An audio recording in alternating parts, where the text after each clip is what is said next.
Messieurs, quel est l'impact de la récomposition du paysage politique ivoirien et ses perspectives? Avec moi, sur ce panel pour en parler, nous avions initialement 4 panélistes, nous en enregistrons 2, peut-être que les autres nous rejoindront. Je vous citerai donc les 2 qui sont présents avec nous. Justin Koné-Katina, bonsoir. Bonsoir. Merci en tout cas d'avoir accepté l'invitation de Bloomfield Investment Corporation pour prendre part à ce 4e panel, au cours duquel nous allons parler de la récomposition du paysage politique ivoirien et de perspectives évidemment. Monsieur Gbadaouda, bonsoir. Merci d'être là.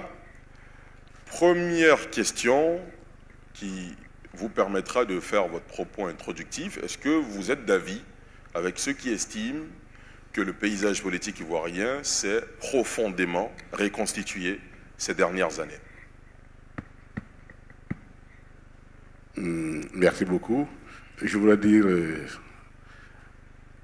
la joie du PPACI de participer à cette rencontre, féliciter les initiateurs, notamment la fondation Bloomfield Foundation,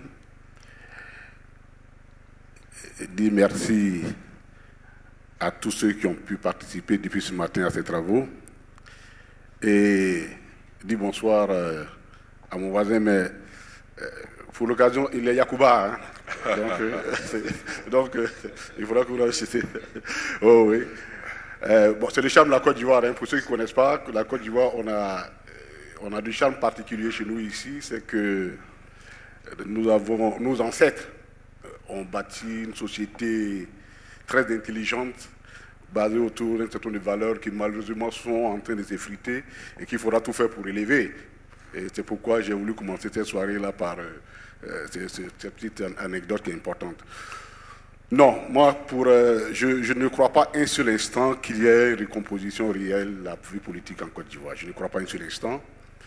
La vie politique ivoirienne est dominée depuis 30 ans, 40 ans par 3 personnalités.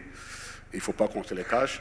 Je l'ai déjà dit, on l'aime ou on ne les aime pas, c'est la réalité. On ne demande pas de les aimer, on demande tout simplement de le constater. Le constat est réel.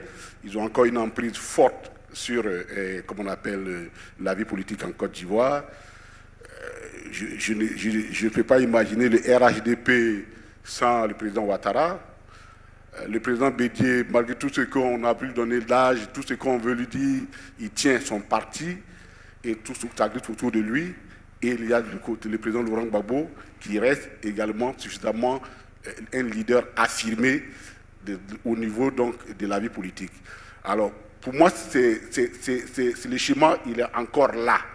Le reste, je veux dire, les chambrettes, les aménagements des chambres, bon, en temps, on a enlevé une porte ici pour la mettre de l'autre côté. La bâtisse, elle est là. Et je pense que, contrairement à ce qu'on peut penser, c'est une chance pour nous. C'est une chance, vous dites. Monsieur Gbadaouda, est-ce que vous partagez l'avis, M. Justin Koné-Katina? Merci. Je voudrais tout d'abord vous présenter les excuses du professeur Maurice Kakou-Gikawie, qui devrait être à ce panel, mais qui a été empêché à la dernière minute. Comme au PDC RDA, nous sommes interéchangeables, il n'est pas là. Je suis donc là pour assumer.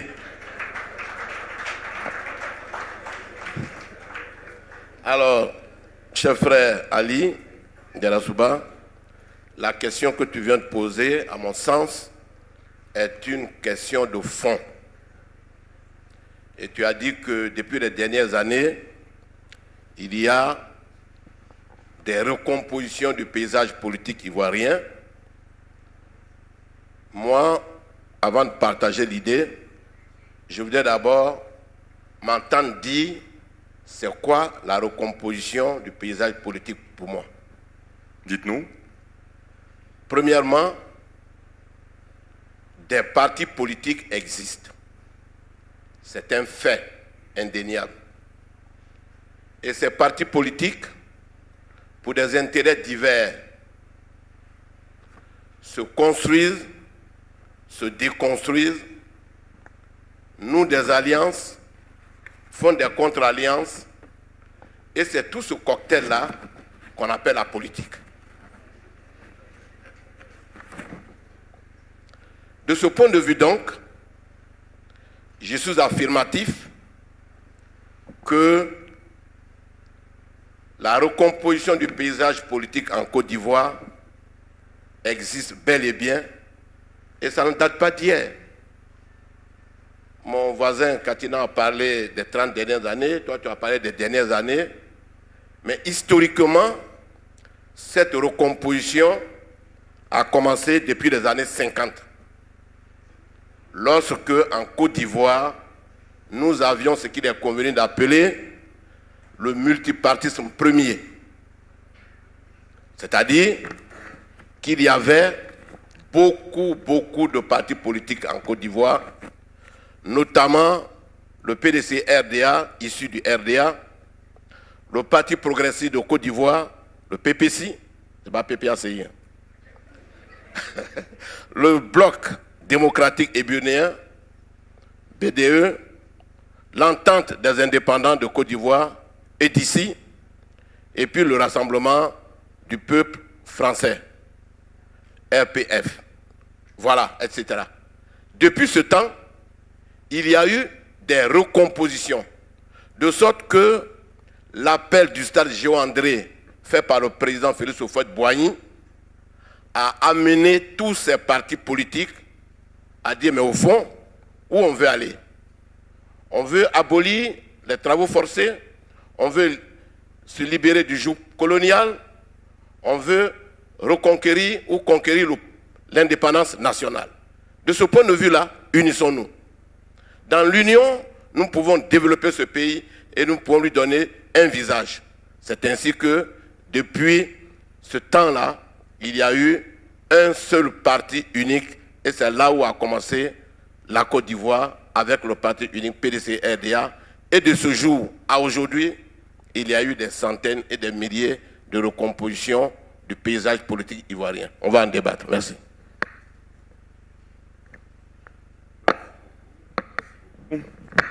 Merci de nous avoir amenés, nous avoir aidés à remonter dans le temps très loin. Vous êtes d'accord qu'il y a recomposition du paysage politique, ce qui n'est pas le cas de M. Justin Koné-Katinan. Je vais donc continuer avec vous, vous qui estimez qu'il y a recomposition du paysage politique. Quel est l'impact pour vous de cette recomposition sur les futurs enjeux électoraux, notamment les élections municipales à venir?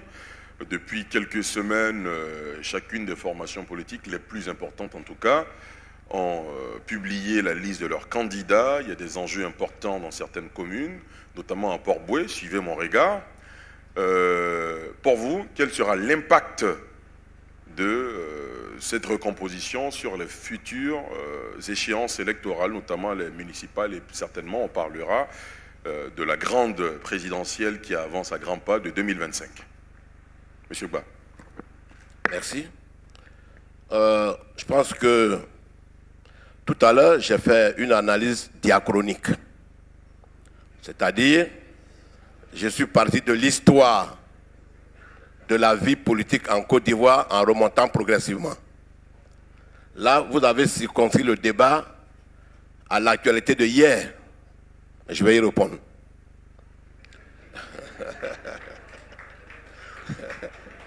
Merci. Merci. Normalement, sur ce qui se passe maintenant et aujourd'hui, c'est la résultante de ce qui s'est passé il n'y a pas très longtemps. Je ne remonte pas dans l'histoire jusqu'aux années 50.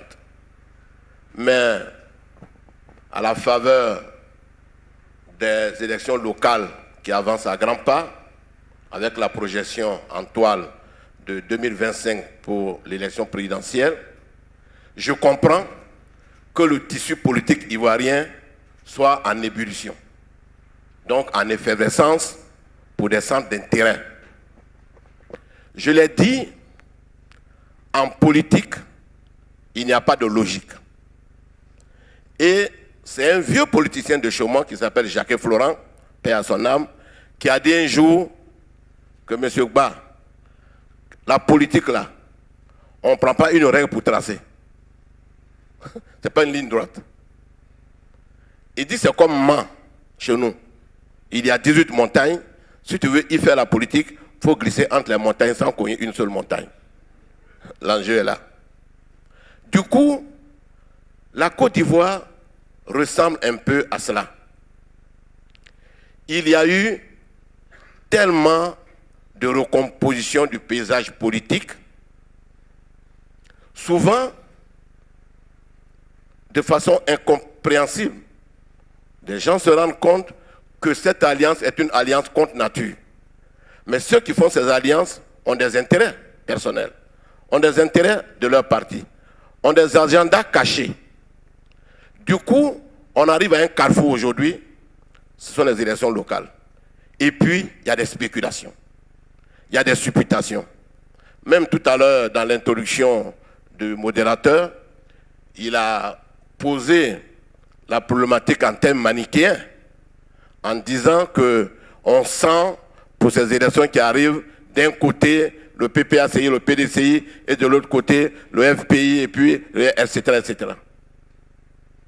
Mais ce sont des supputations. Ce sont des fruits de l'imaginaire des gens. Chaque parti sait les types d'engagement qu'il est en train de prendre. À part les signatures entre le FPI et le RHDP, qu'on a vu tout dernièrement, j'estime que pour ces élections qui arrivent, c'est vrai, il y aura des alliances. Mais ce sont des alliances, pour ce qui me concerne, circonstancielles. Le débat est encore à venir. Et l'alliance nationale est un fait, mais ce que je peux dire concrètement, c'est qu'il y a des alliances intramuros, c'est-à-dire à l'intérieur de la Côte d'Ivoire, dans le pays profond, il y a des ententes entre des candidats, des ententes entre des partis politiques qui échappent même des fois au sommet. Et c'est ça la Côte d'Ivoire d'aujourd'hui. C'est ça la Côte d'Ivoire composite. Merci. Beaucoup. J'aime bien cette image que vous avez employée en citant l'un de vos anciens, vous l'avez dit, qui estime que la politique ce n'est pas un long fleuve tranquille. La politique, pour prendre l'image de la région des 18 montagnes, c'est le savoir-faire quant à marcher entre les montagnes pour arriver in fine à l'objectif escompté. Est-ce que cette manière, cette conception de la politique est la bonne? Sous d'autres cieux, messieurs les politiques, les hommes font la politique arc-boutés sur des idéologies, ils sont soit de gauche, soit de droite, et quelles que soient les réalités, quelles que soient les variations de leurs intérêts sur la scène, ils sont cantonnés derrière leur idéologie, vaille que vaille. En Côte d'Ivoire, les intérêts peuvent évoluer au gré des intérêts privés des groupements politiques. Justin Koné-Katinan, est-ce que vous partagez ce postulat? Merci. Voyez-vous, j'ai lu il n'y a pas longtemps un livre, malheureusement, on me a ramassé, le livre a disparu dans les problèmes que j'ai connus. L'éthique du voleur. Oui, le livre, l'éthique du voleur. Parce que chaque métier, chaque fonction, il faut une éthique. Et je vous fais le petit résumé. Hein. Le monsieur, il dit, moi, l'un de ses amis est venu le voir pour dire, écoute, j'ai rien, je veux que tu m'aides à aller dérober quelque chose dans une épicerie. Il regarde son ami et dit, mais tu ne me prends pas au sérieux, toi. Mais moi, je suis un voleur, et ça, je le réclame. Mais j'ai une éthique. Moi, je vole les banques. Je vole les bijouteries de grande classe. J'ai même mon intelligence pour détourner les valeurs. Mais tu m'emmènes à aller voler une épicerie. Mais tu violes mon éthique. Parce que mon métier, là, que je fais, mon gagne-pain, même s'il est illégal, il y a au moins de l'éthique dedans. En politique, ce ne sont pas les recompositions qui sont les problèmes. C'est quelle est l'éthique qui gouverne notre action politique. Tout à l'heure, je vous ai donné 3 noms. Et ça rejoint votre question. Vous prenez quelqu'un comme le président Laurent Gbagbo, il est resté constant dans sa lutte politique, vaille que vaille, prison pour prison, privation de privation, ainsi de suite, parce qu'il poursuit un idéal pour un peuple.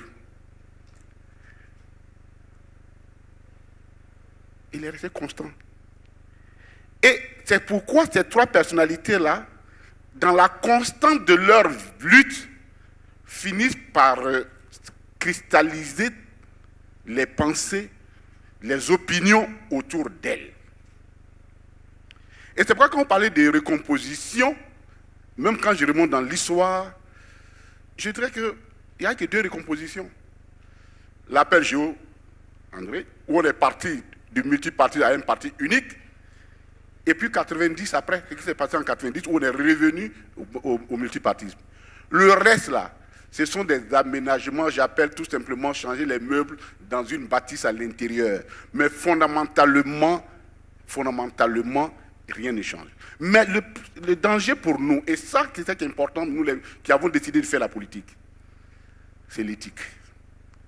Parce que qu'est-ce qui se passe quand vous faites sans éthique? Nous sommes en négociation le PDCI parce que nous estimons que le pays va mal et qu'il va falloir que nous fassions pour une période, pour les il faut sauver le pays parce qu'il va mal. Mais ça ne fait pas de moi un militant de PDCRDA. Ça ne fait pas de moi un militant de PDCRDA. Regardez bien ce qui se passe. Depuis 3-4 élections en France, tous les hommes politiques ont dégagé un seul adversaire, c'est le Front National. Marine Le Pen, ou son père avant Marine Le Pen. Depuis 2002, que son père est arrivé, que le Front National est arrivé au second tour, les Français ont compris que, attention, c'est la République qui est en danger. C'est notre contrat social qui est totalement en danger. Donc, à un moment donné, quand la situation se pose, ils font des aménagements pour éviter que le Front National arrive au pouvoir. Mais ça, ce n'est pas une récomposition du pouvoir, ce n'est pas une récomposition de la vie politique, c'est rien du tout. Ça, c'est pas ça qu'on appelle la récomposition. Tout comme ce qui se passe aujourd'hui, où une bonne partie de l'opinion française est contre la gouvernance de Macron et du président Macron, mais Mélenchon et Marine Le Pen, ils sont d'accord sur une seule chose, c'est qu'ils combattent la gouvernance d'Emmanuel Macron, mais jamais, et au nom de l'éthique politique qu'ils ont, jamais Mélenchon ne va aller admirer Marine Le Pen. Et vice-versa. C'est quand on arrive à cette admiration, à cette deal-là, cette sorte de deal sans base éthique, que la politique devient quelque chose de dangereux et ça nous fait perdre le repère. Et c'est à ce niveau-là, justement, que j'estime, quand j'ai regardé les termes, et je suis le DG soit là, il y a des éléments qui ont manqué fondamentalement, ce que les éléments risquent, et qu'une incidence politique qui ont manqué dans votre évaluation. Je vous enverrai un courrier personnel, après avoir étudié les évaluations que vous avez faites pays risque. Il y a des éléments qui ont manqué. Chers amis, par exemple? Je vous dis, chers amis, j'en ai 3. Est-ce qu'on se rend compte que nous assistons de façon passive à la reconfiguration du monde politique, du monde de façon globale? Est-ce que nous nous rendons compte qu'il y a dans que la sortie de la crise russo-ukrainienne se termine par une reconfiguration à la fois du droit international et à la fois des rapports entre les États? Si on est conscient de cela, nous, en tant qu'Africains, qu'est-ce que nous faisons par rapport à ça? est-ce que nous assistons en tant que simple spectateurs et consommateurs final, comme nous le faisons d'habitude, ou nous participons en disant, attention, cette reconfiguration-là, de ce monde-là, il faut que nous soyons partie prenante. C'est là où le débat politique devient intéressant. C'est là où le débat politique devient intéressant. Parce que dans la réalité, ce qui se passe au Mali, ce qui se passe au Burkina Faso et autres, excusez-moi, hein, ça a dépassé le cadre purement des djihadistes et autres. Nous sommes dans un jeu géopolitique extrêmement fluctuant et la Côte d'Ivoire ne va pas y échapper. Et si nous n'avons pas d'éthique en mettant notre pays au-dessus de toute considération, il ne peut pas avoir, comme un philosophe allemand disait, il n'y a pas de démocratie sans démocrate, il ne peut pas avoir de patrie sans patriote. Si nous n'avons pas cette conscience-là, et que nous refusons justement l'éthique qui accompagne la politique et la démocratie, qu'on refuse les valeurs démocratiques, chers amis, ce qui va se passer en Côte d'Ivoire, je ne suis pas un oiseau de mauvais augure. Et je ne suis pas surpris qu'un matin, des Ivoiriens se lèvent pour applaudir un capitaine. Parce que tout simplement, les politiques où nous aurons donné, on aura donné à l'image à nos compatriotes que nous sommes tout simplement sans valeur d'éthique. Et donc, nous ne sommes plus dignes de confiance. Et comme un peuple a toujours besoin d'être gouverné, d'avoir un dirigeant, vous allez trouver un matin, et ça va surprendre tout le monde, on va applaudir un sergent-chef ici, parce que tout simplement, les gens trouveront et dire, bon, ben, c'est lui qui est le meilleur, ce n'est pas la bonne solution.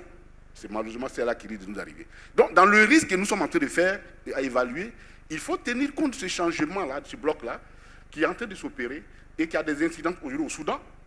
Ce qui se passe au Soudan, c'est fondamentalement ce qui va se passer, ce qui se passe au Mali, ce qui se passe au Burkina, et qui la Côte d'Ivoire n'est pas épargnée, on n'est pas épargné.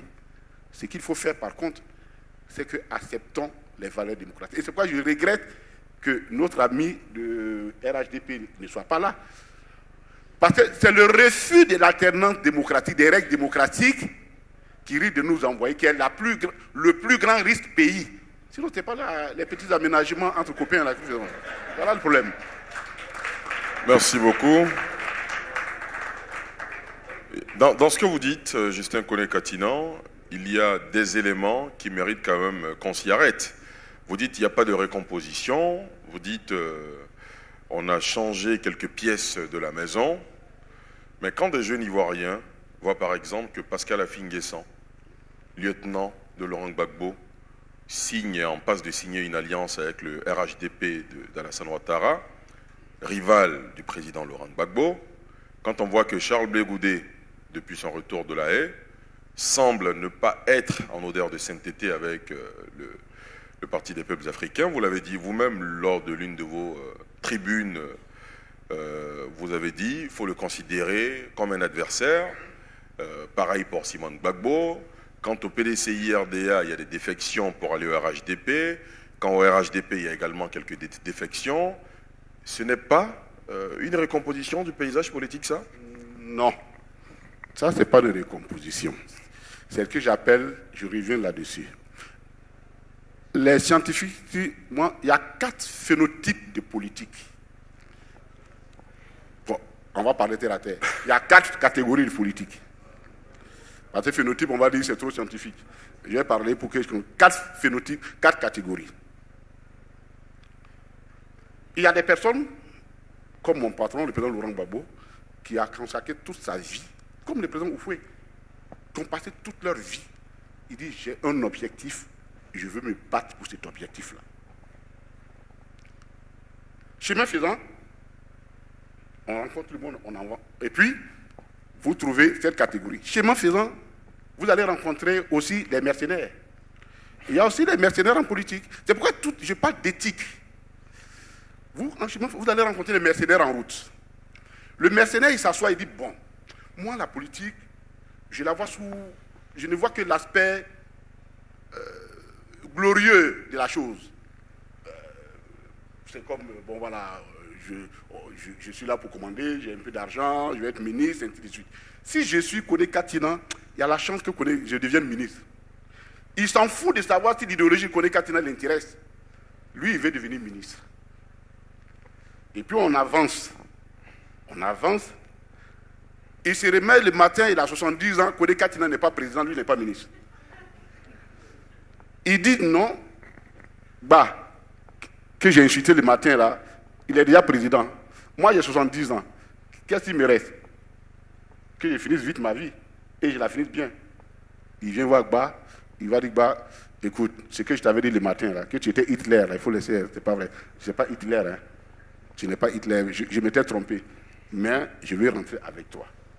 Ça, c'est ce qu'on appelle, ça c'est la deuxième catégorie qui appelle les mercenaires.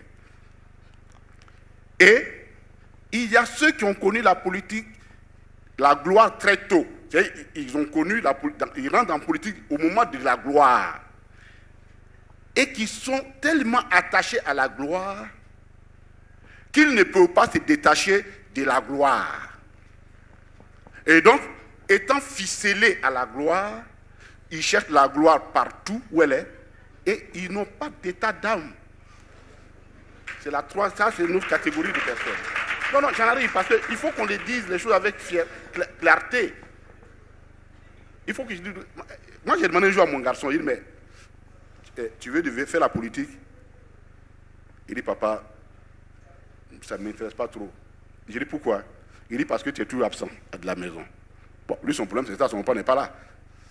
Mais, peut-être en grandissant, il va...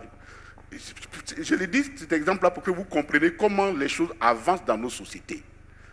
Donc, quand vous n'avez pas d'idéologie, quand vous n'avez pas d'éthique, quand vous n'avez pas une orientation fiable, sérieuse, ce que vous voyez là, c'est pourquoi je dis, je refuse le terme récomposition, parce que dans la réalité, il ne recompose rien dans le fond, parce que récomposition, scientifiquement, ça veut dire donner une nouvelle substance, un nouveau substrat à quelque chose.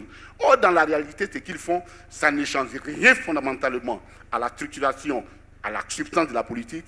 Ce qu'ils font, eux, ils sont en train de chercher la fin de leur carrière, comment je vais vivre ma fin de carrière.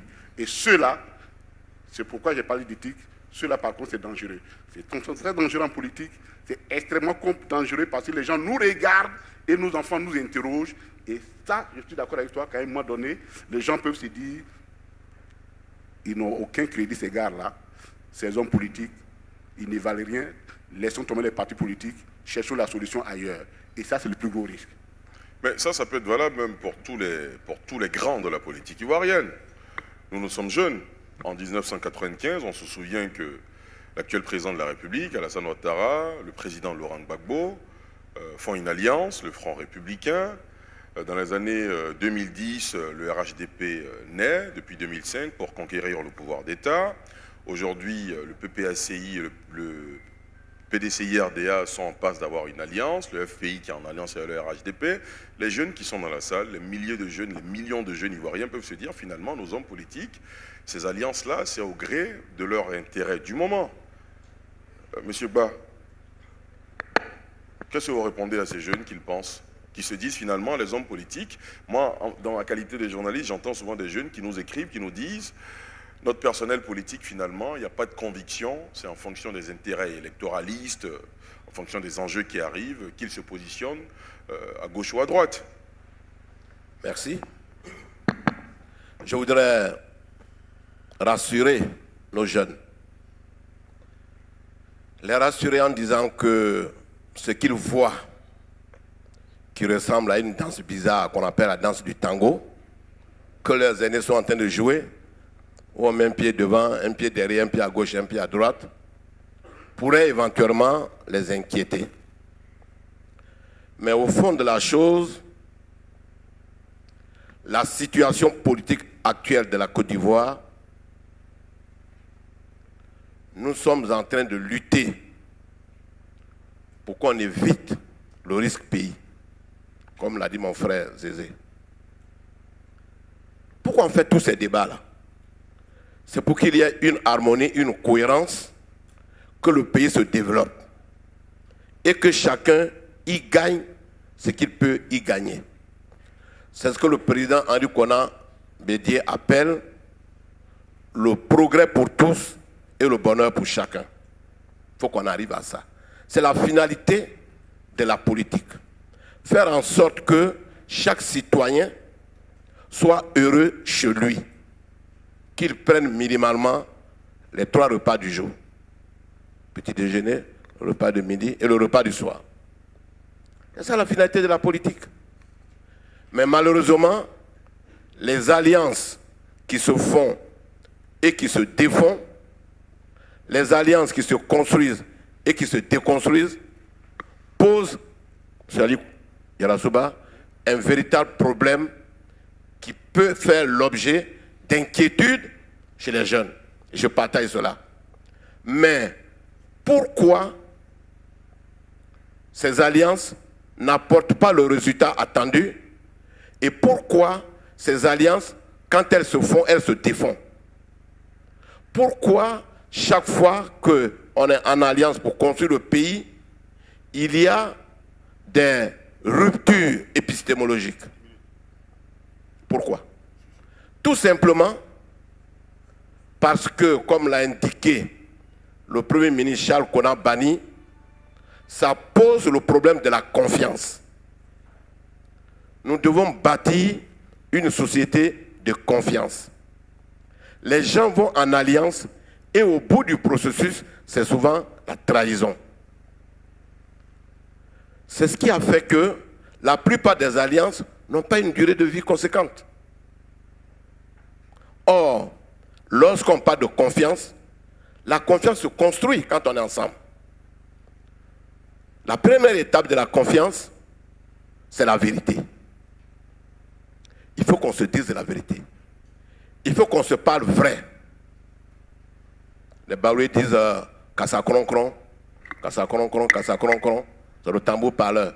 Il faut parler vrai, il faut parler posément. Donc, les gens ne sont pas vrais. Première étape de la confiance. Il y a toujours rupture de confiance. Et quand on a franchi cette étape-là, la deuxième étape qui construit la confiance, c'est la sincérité.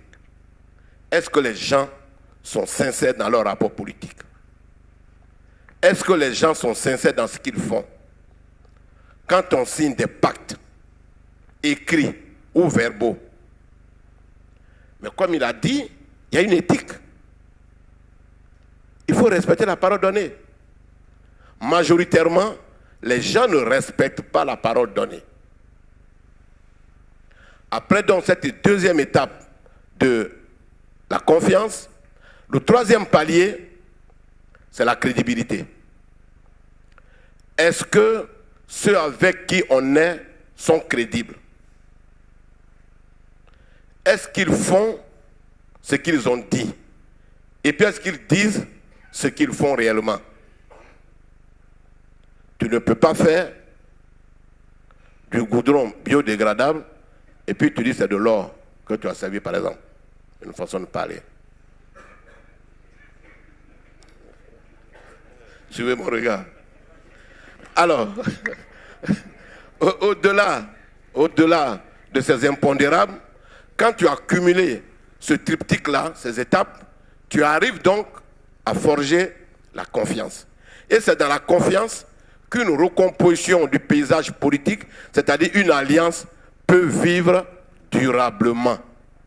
Peut vivre durablement.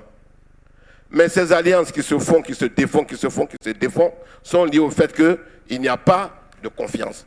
Et les gens font tout sur la base de la trahison. C'est-à-dire, les gens ne tiennent pas à leurs engagements. Regardez de très près toutes les alliances où il y a eu rupture.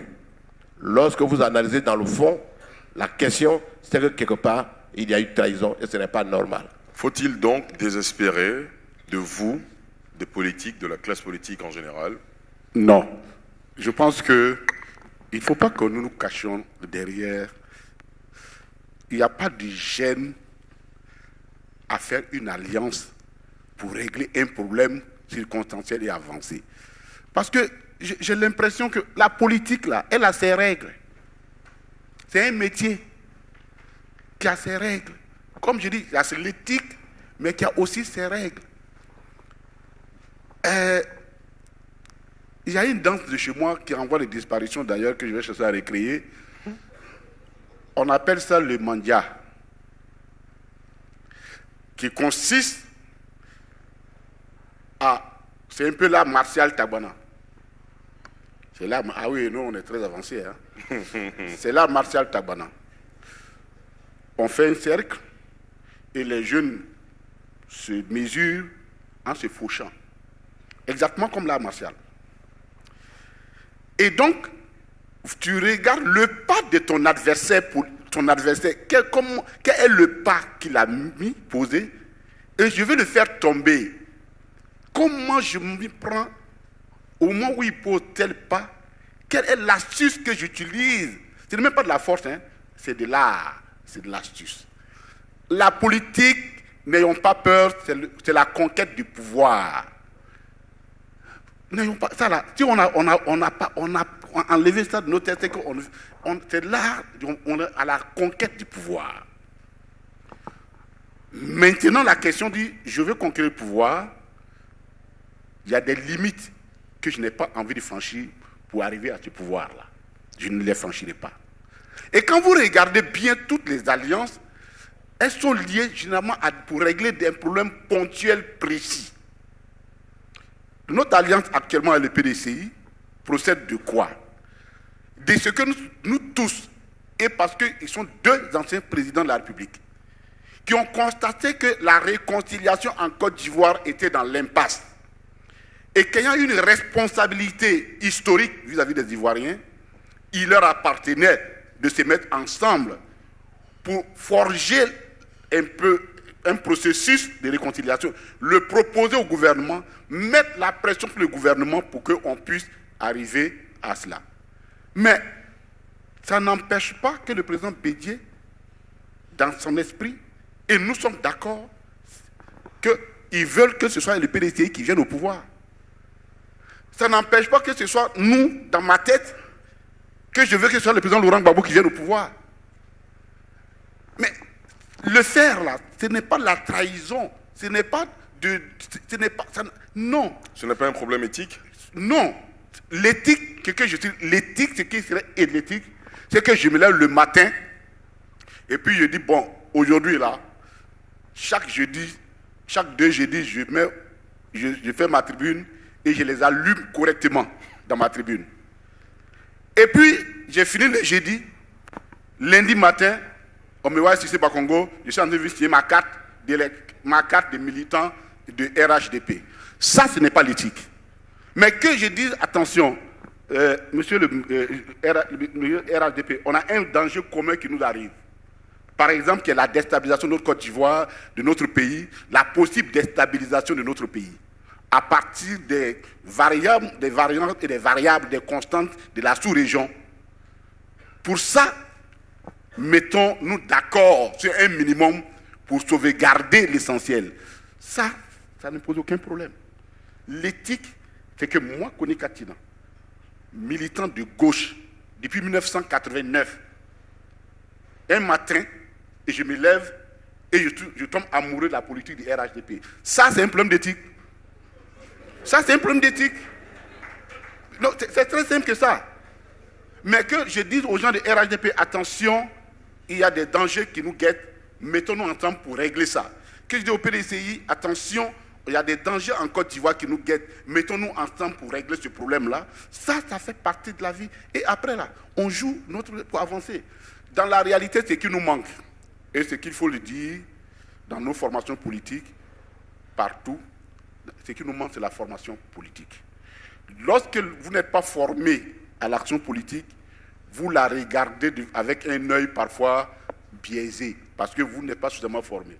C'est comme si vous prenez un prêtre ou un pasteur un matin et puis vous dites, bon, écoutez, viens me gérer ma maison close, une maison close pour moi. Un pasteur, une chose, avouons quand même que c'est quand même assez risqué. Un virage à 360 degrés. Bon, voilà, tu comprends, voilà.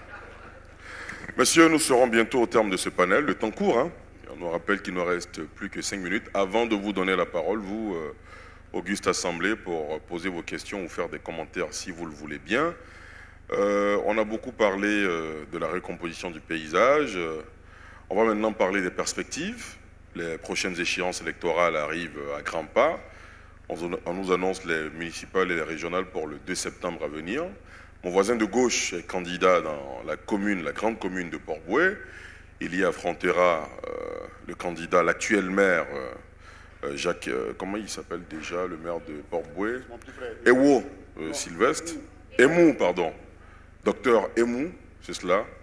Et le candidat du RHDP, Ibrahima Koné. À Yopougon, une grosse affiche s'y annonce, également dans d'autres communes. Pour vous, quelles sont les perspectives, Monsieur Ba, de ces élections locales et un mot peut-être sur la présidentielle 2025 à venir? Merci. Pour les élections locales, je pense que je l'ai indiqué tout à l'heure, tout est dans l'objectif.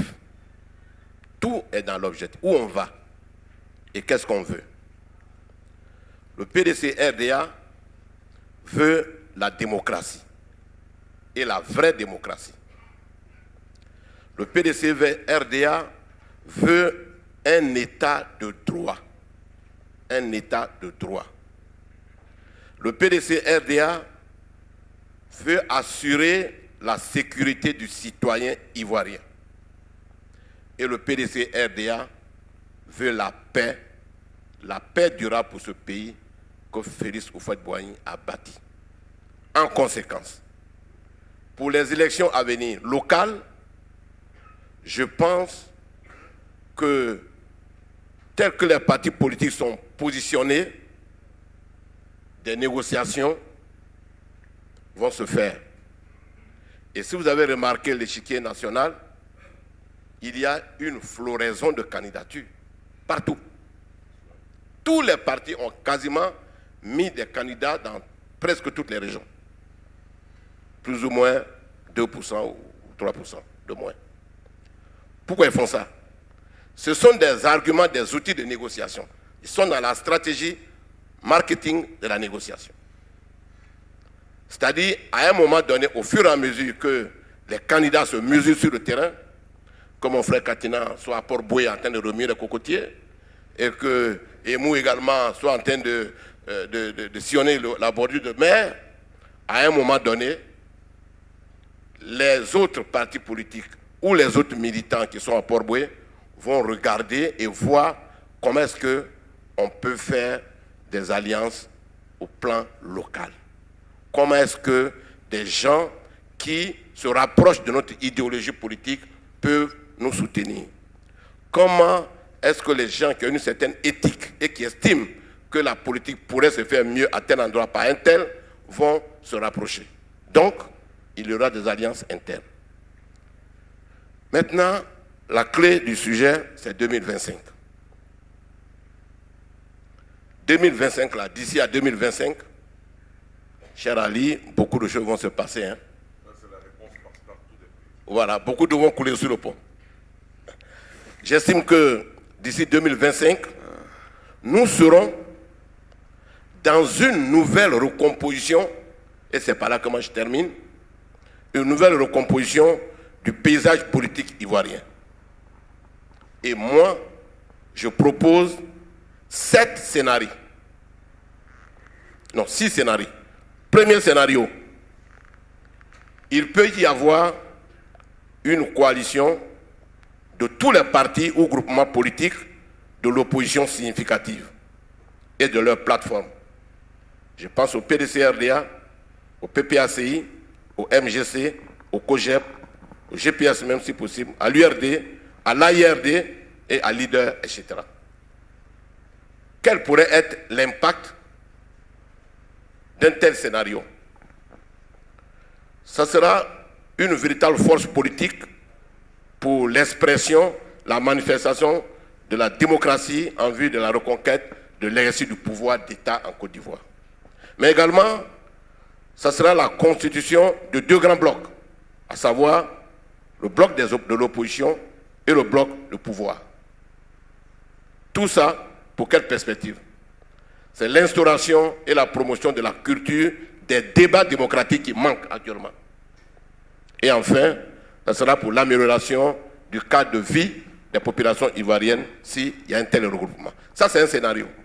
Je ne dis pas que j'ai fait un choix. Je mets des hypothèses. Donc, dans cette approche hypothético-déductive, n'allez pas dire que Ba a dit ça. Deuxième scénario.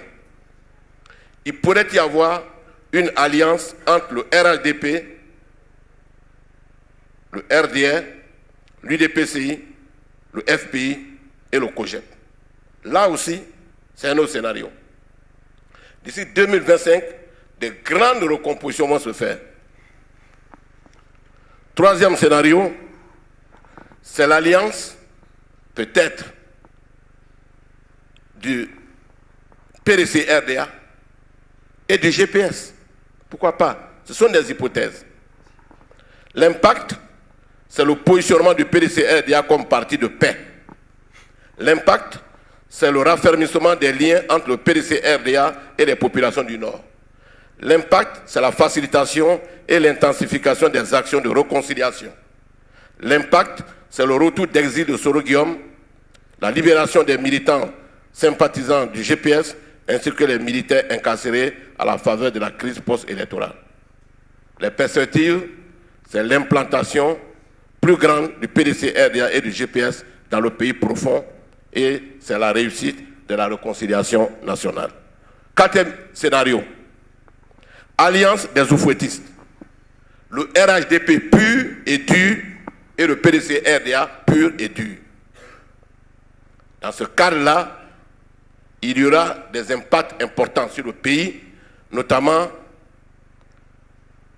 premier impact, c'est la possible opposition de certains cadres du RHDP au partage du pouvoir avec les cadres du PDC-RDA.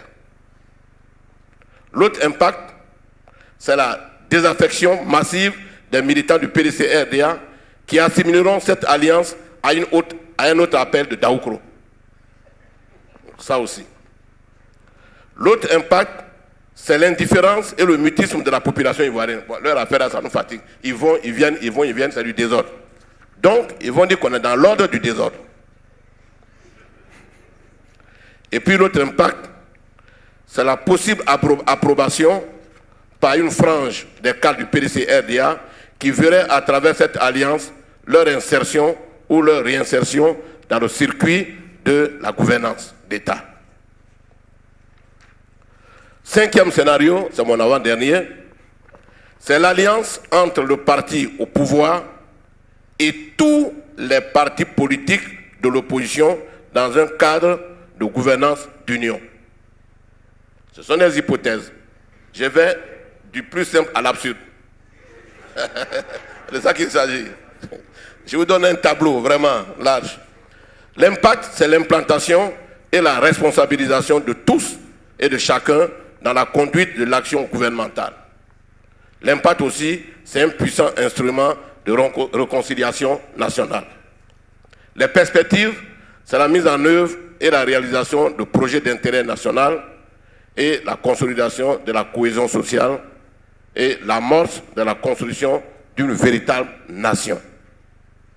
Construire une nation, c'est différent d'un pays. L'observation par rapport à ça. Il y a un risque. Le premier risque, c'est le risque lié à la difficulté de l'alternance politique à la tête de l'État. Si tous ceux-là sont ensemble, PPACI, FPI, GPS, nous tous là, qui va gouverner? Et puis, qui va accepter l'alternance? Dernier point de risque, c'est le risque lié à la différence des idéologies et des projets de société. On n'est pas les mêmes. Il y a un groupe de gauche, il y a un groupe de droite, il y a des centristes. C'est quelle idéologie qui va gouverner et c'est quel projet de société qu'on va mettre en œuvre. Bref, mon sixième et dernier scénario, c'est par là que je termine, c'est l'interruption brutale de la gouvernance pour diverses raisons. Je ne dis pas pour quelles raisons, pour diverses raisons. Cette interruption brutale pourrait créer quoi? Premièrement, comme impact, le désemparement et l'inquiétude généralisée des populations et responsables politiques. Deuxième impact, le ralentissement et le bouleversement de la vie économique et sociale en Côte d'Ivoire. Troisième impact, le doute et les supputations diverses dans les maisons, dans les quartiers et dans les rues. La perspective de ça, la seule perspective, l'objectif à poursuivre, c'est le respect des dispositions constitutionnelles si cela arrivait, c'est-à-dire le rétablissement de l'ordre républicain. Merci beaucoup. Merci beaucoup. Justin Kone-Katina, oui, allez-y en même temps. Rapidement. Voilà, de toute façon, il est là, donc allez-y avec votre point. Vous avez remarqué, j'ai suivi avec beaucoup d'attention mon voisin, et tous les scénarios ramènent à une seule chose. On fait tous ces scénarios-là, parce que dans la réalité, on n'a pas encore intégré la culture démocratique dans notre pays. Moi, franchement, excusez-moi, moi, je n'ai pas envie de me retrouver dans un gouvernement d'union avec qui que ce soit. Non, mais je vous l'ai dit honnêtement. Pourquoi nous le disons? Mais le scénario qui dit c'est des scénarios possibles. Mais pourquoi? Parce que dans la réalité, le gros problème de notre pays, et c'est le plus gros risque, c'est le refus des valeurs et des exigences démocratiques. Je vous donne un exemple tout simple. Tu demandes à un enfant de CM2, démocratie, ça dit quoi? Il dit non, celui qui a le plus grand nombre, celui qui a gagné. Bon, je schématise les choses de façon simple comme ça. S'il vous plaît. Nous allons aux élections régionales bientôt. Mais regardez le découpage électoral. Et je suis à l'aise d'en parler parce que moi je viens du Nord et personne ne dira qu'ils aiment mes populations mieux que moi. Personne ne peut m'aimer mieux que moi. Mais la moyenne, c'est 250 000 électeurs pour un maire au sud et 6 300 électeurs pour un maire au nord. Soyons sérieux. Soyons sérieux. Est-ce que ça, là, c'est de la démocratie? C'est-à-dire, on se donne une majorité mécanique sur la base de raisons purement sociologiques, mais pas politiques, même pas idéologiques. Ça, c'est ce qui peut envoyer un pays dans un blocage et imaginer tous ces scénarios-là. Ça, c'est la première des choses. Ça, c'est extrêmement important. Et le même problème se retrouve au niveau même des députés. Un député pour au moins 60 000 électeurs au sud, et puis chez mon frère et moi là, un député pour moins de 10 000 électeurs.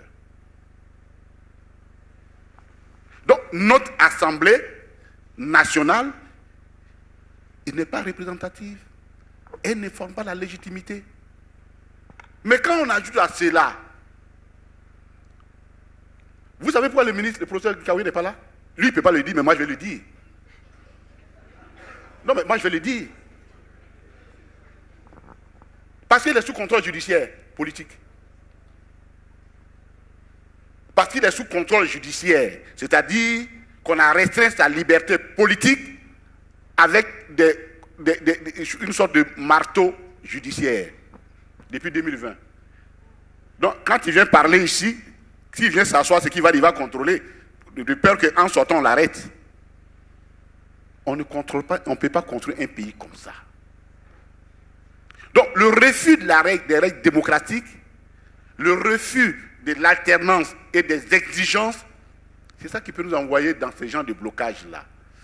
Et le plus grand risque, justement, c'est comment faire pour qu'on amène les personnes à accepter l'alternance démocratique, à accepter les exigences démocratiques. Et c'est quand on va arriver à cela que nous pourrions alors stabiliser nos pays. Les perspectives des élections, bon, ça c'est tous les jours là. Nous on veut gagner, RADP veut gagner, on ne va pas venir faire débat là-dessus, ça c'est pas une perspective. Ça fait partie de la vie normale des choses. Et si le jeu démocratique est bien fait, si les règles sont faites, dites-nous, pourquoi en Afrique toujours quand on veut faire élection, chacun va voir son marabout pour voir s'il va être vivant, s'il va sortir vivant. Et ça je ne comprends pas. On fait élection. Moi, je sais partir des élections dans certains pays. Tu ne sais même pas qu'il y a élection. Mais parce que les règles sont connues. Et chacun respecte les règles. Donc, le plus gros risque que nous avons, et je l'ai dit, je suis malheureux que mes amis de RADP ne soient pas là. J'allais leur dire ça en face. Le grand risque que nous courons, c'est eux. Leur refus d'assumer leur démocratie. Mais comme ils ne sont pas là, bon, on va dire, je parle derrière camarade, le dos de quelqu'un, bon, ça me dérange. Mais j'aurais bien voulu leur dire ça. Parce qu'il faut qu'ils acceptent, qu'on accepte les règles démocratiques. On allait au dialogue, et j'ai fini par là. On a arrêté un certain nombre de dialogues, au dialogue politique. On est allé, j'étais le représentant, je représentais mon parti à ces dialogues-là. On a arrêté des conclusions. Non. Jusque-là, une bonne partie de ces conclusions ne sont pas respectées. Notamment les plus importantes. Sur les découpages électoraux. Par exemple. Donc, tant que nous allons ruser et que nous voulons trouver tous les moyens pour caporaliser le pouvoir, le maintenir par tous les moyens, refuser l'alternance, c'est-à-dire faire ce que j'appelle la carrière au sommet de l'État, excusez-moi, chaque jour, le risque va aller de façon croissante. Et comme nous sommes dans une société, une sous-région instable, chers amis, le scénario 7 de mon ami est aussi un scénario très plausible.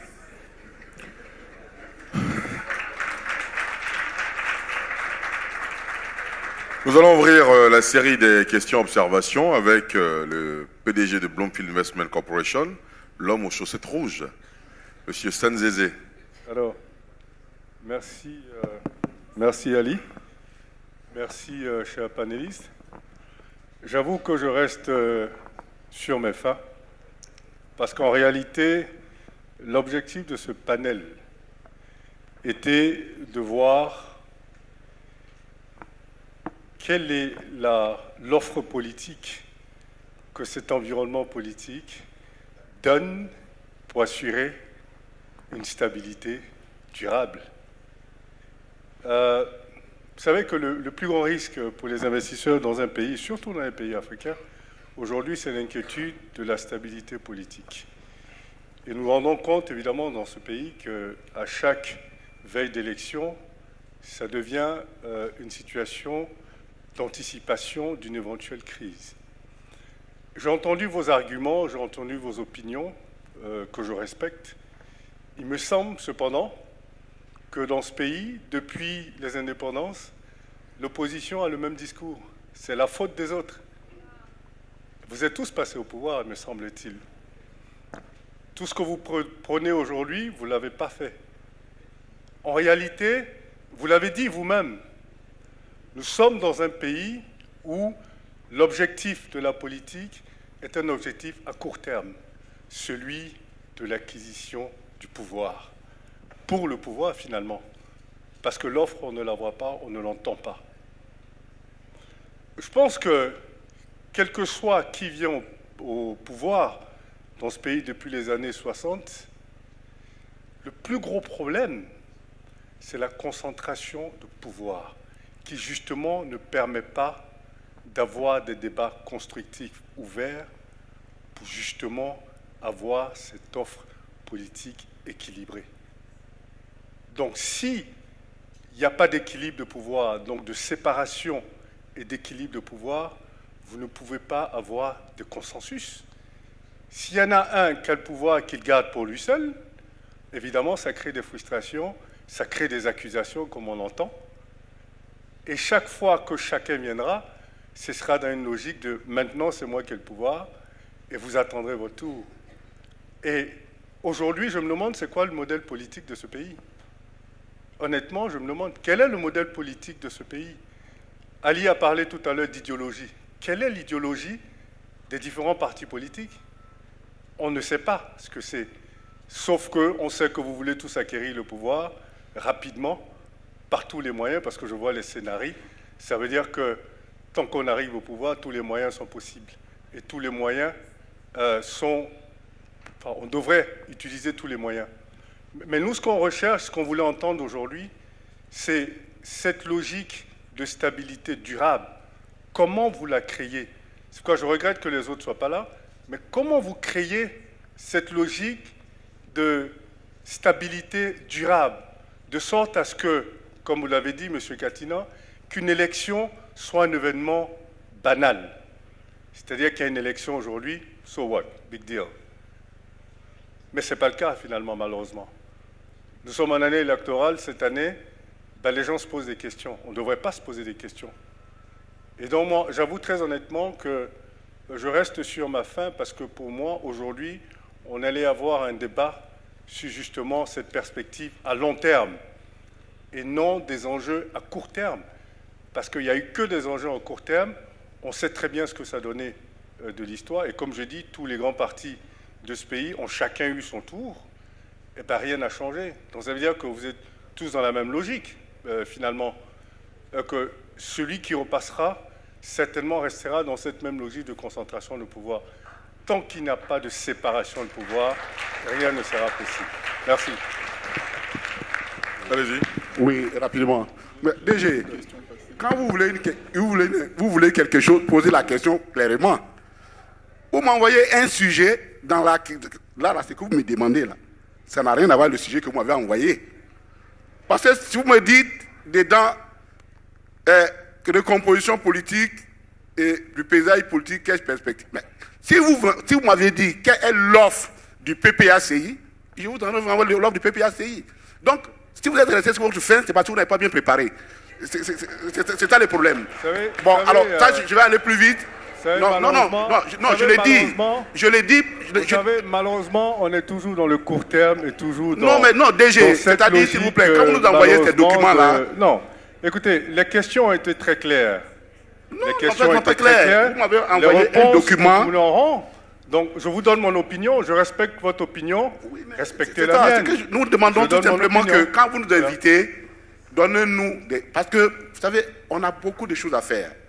Quand vous nous appelez de venir réfléchir sur une question, vous me donnez un sujet, je traite le sujet par rapport à ce que vous m'avez dit. Mais rapidement, pour vous dire, le problème, et ça je ne suis pas d'accord avec votre opinion sur cette question, de vouloir penser qu'il y a une politique particulière d'un pays à un autre. Regardez aux États-Unis. Mais quand les républicains sont au pouvoir, c'est les républicains qui sont au pouvoir. Et les États-Unis ne meurent pas pour ça. Quand vous allez... La question, ce n'est pas la concentration du pouvoir. Parce que celui qui prend le pouvoir, là, pourquoi veux-tu que moi je prenne le pouvoir et j'ai un plan d'orientation pour développer mon pays et que je sous-traite mes idées à quelqu'un qui n'est pas le mien? Je ne suis pas d'accord avec ça. La question n'est pas là. La question qui se pose,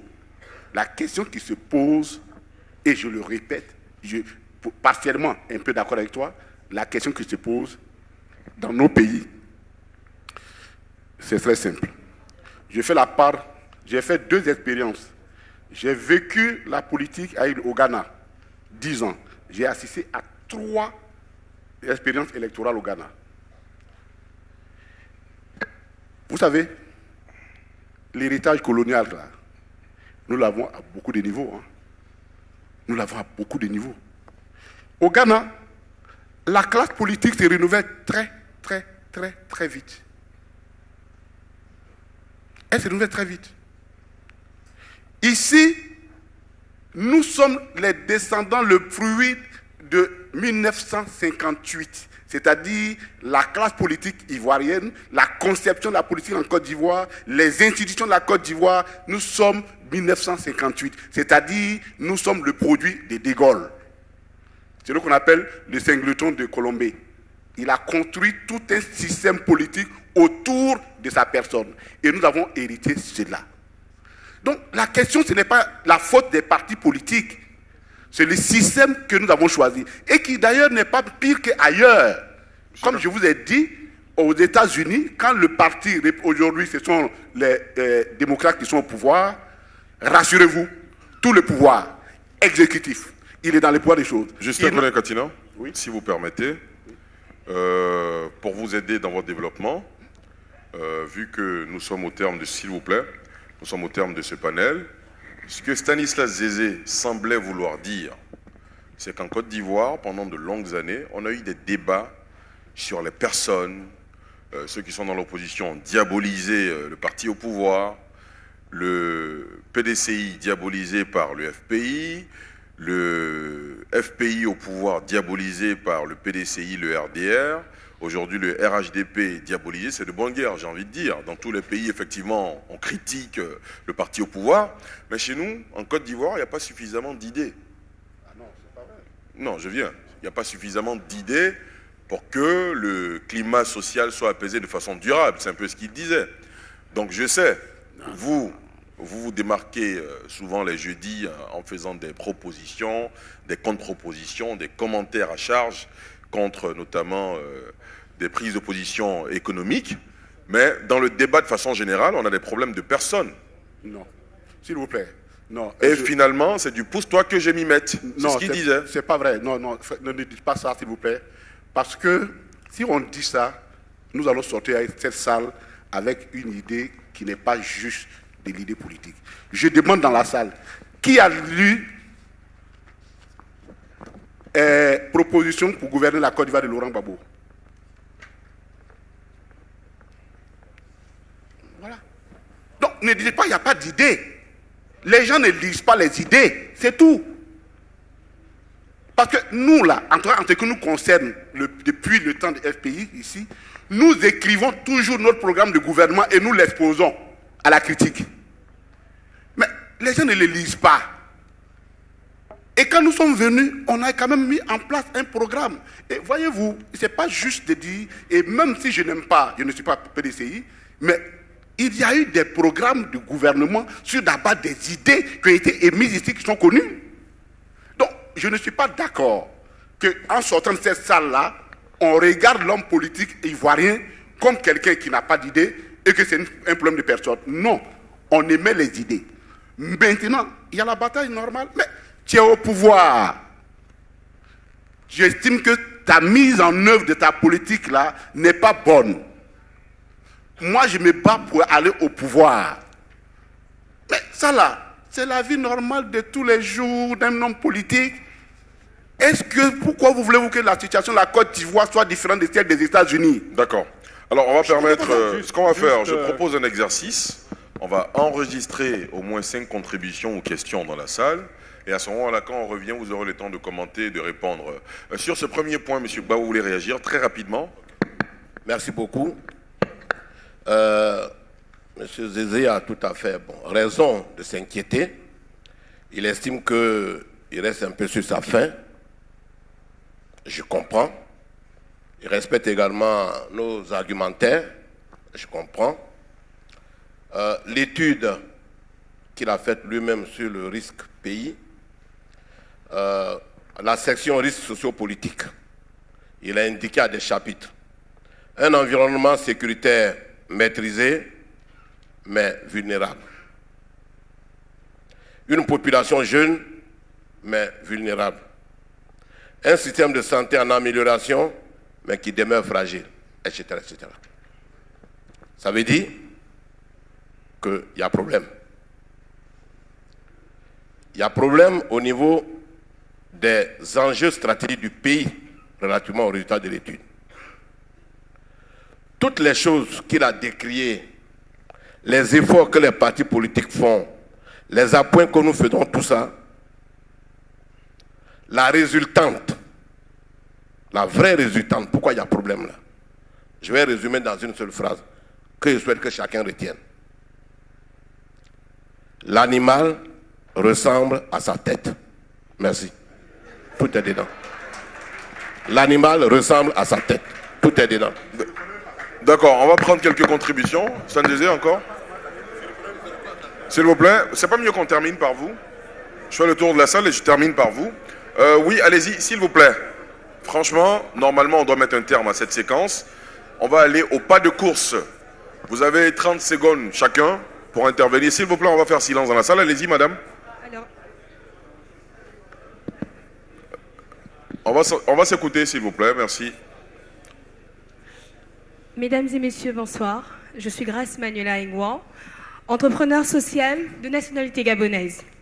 Alors, en 2019, j'ai décidé de vivre l'aventure entrepreneuriale à Abidjan. Je tiens déjà à remercier monsieur et madame Zézé pour l'invitation et j'ai assisté à tous les panels. Donc je suis là depuis 8 heures parce que je voulais justement avoir cette assurance. Jusque-là, tous les autres panels m'ont convaincu qu'il était possible, avec la note que le cabinet Bluefield a attribuée au risque pays Côte d'Ivoire, mais il me fallait avoir une assurance politique.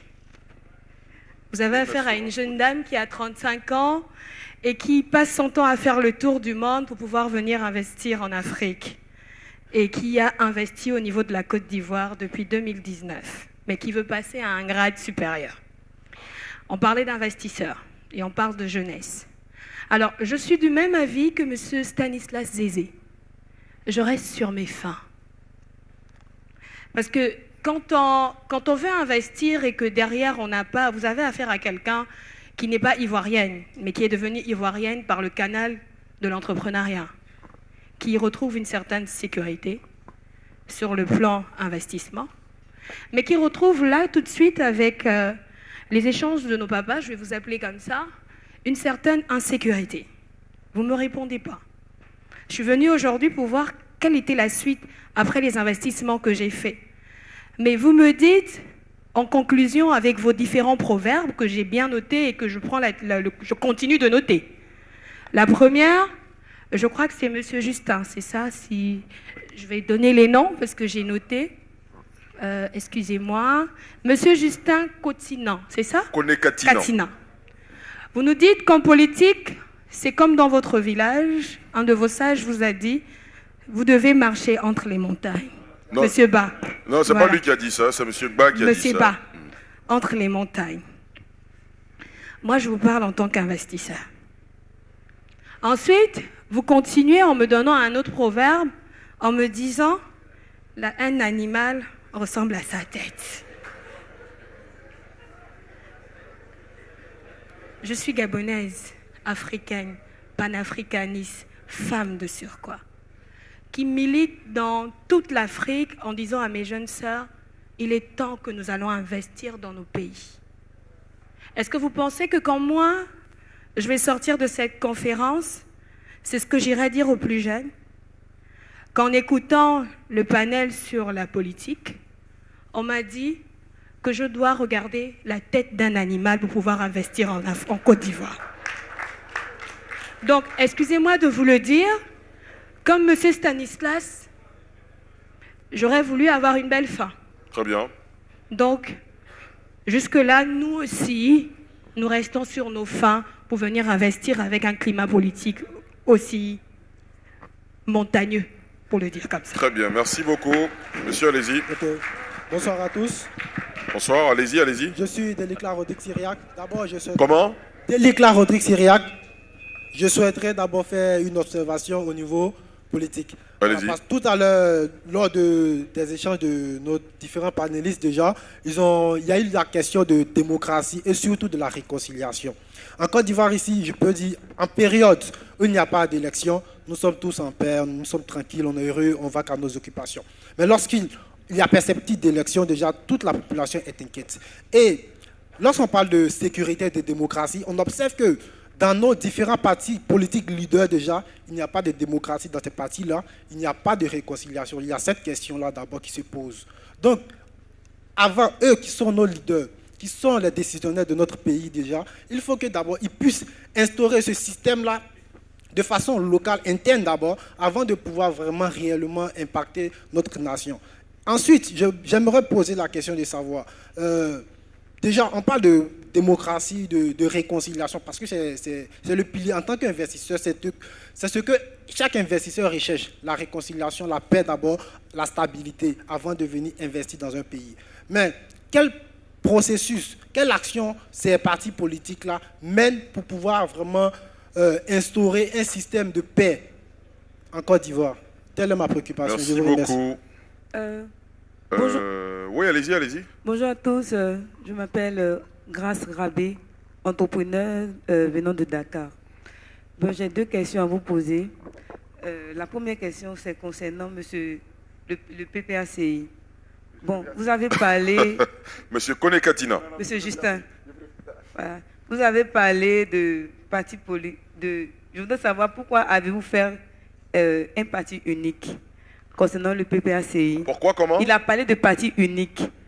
Voilà, parce qu'on a remarqué que, bon, j'ai eu une expérience à Dakar où il y a une coalition, c'est-à-dire il y avait les élections municipales où l'Assemblée nationale était rattachée à cela. Et il y a une coalition entre des partis politiques et qui confronterait le pouvoir de Macky Sall.